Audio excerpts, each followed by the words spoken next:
কয়দিন আগেই মাটির চায়ের পাত্রের মধ্যে আমি চা খেয়েছিলাম হাতের জিরে। তো কি করব এটা দিয়ে ভাবছিলাম। তো দেখা যাক কি বানানো যায়। ইজি বিজি কোনো একটা কিছু করব। তো মাথায় এখনো কিছু আসছে না। বাট আই উইল ট্রাই যে আসলে এটা দিয়ে কি মেক করা যায়। তো যেই কথা সেই কাজ, রং তুলি নিয়ে বসে পড়লাম। তো আমার কাছে যেহেতু অনেক আগের অ্যাক্রিলিক কালারগুলো রয়েছে, আর আগে যেহেতু অনেক আর্ট করতাম, এখন তো করা হয় না বললেই চলে।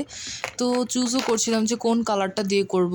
তো অনেকেই দেখা যায় যে একটু লাইট কালারগুলো পছন্দ করে, বাট আমি পার্সোনালি একটু ডার্ক কালারগুলো আমার ভালো লাগে। তো ভাবছিলাম এটার যে কালার আছে কেন না আমি ওইটাই করি, বা এর থেকে একটুখানি ডিপ কালার করি। তো দেখলাম এটার সাথে কিন্তু খুব ভালোই ম্যাচ করছিল, একটু মাটি মাটি ভাইব দিচ্ছিল। মানে একদম বোঝাই যাবে না যে এটা কোনো অন্য কোনো কিছু, মানে এটা যাতে একদম আসল কোনো কিছু বোঝা যায়, তো এটার জন্য।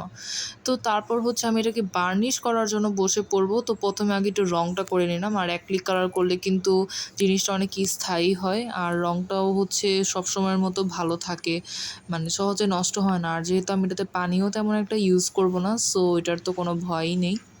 তো আমার এটা প্রায় করা শেষ, তো এখন আমি অন্য পর্যায়ে চলে যাচ্ছি। তো এটাই সেই বার্নিশ। আর এটা দিয়ে বার্নিশটা করলে কি মূলত জিনিসটা একটু চকচকে হয়, তারপর জিনিসটা আরও বেশি স্থায়ী হয়। তো আমি সবসময় এটাই ইউজ করি, আর এটাতে মোটামুটি ভালো পরিমাণে থাকে, একদম পুরো মুখা যে পর্যন্ত ওইটা পর্যন্ত ভরা থাকে আর কি। তো আমি আর ব্রাশ ইউজ করব না, হাত দিয়ে পুরোটা একদম করে নিব। তো এই দেখেন কত সুন্দর লাগতেছে, এটা একদম পুরো চকচক করতেছে। তো তারপর গাছের পালা। তো আমার বাসায় যেহেতু একটা মোটামুটি বড়সড় বট গাছ আছে, তো অনেক ডালপালা ছেড়েছে। তো প্রথম এটার নিয়মটা কি, গোড়াটাকে একটুখানি নিচের দিক থেকে ফেরে অ্যালোভেরা যে গাছটা আছে ওইটা একটুখানি দিয়ে নিতে হবে। এই যে এইভাবে দিয়ে নিতে হবে। তারপরেই মাটিতে লাগানোর পালা। তাহলে গাছটা সহজে নষ্টও হবে না, আর খুব তাড়াতাড়ি গ্রো করবে। আর তেমন একটা অতিরিক্ত আলো বাতাসও প্রয়োজন হয় না। তো এই তো বানিয়ে ফেললাম 50 টাকার একটা চায়ের কাপে সুন্দর শোপিস।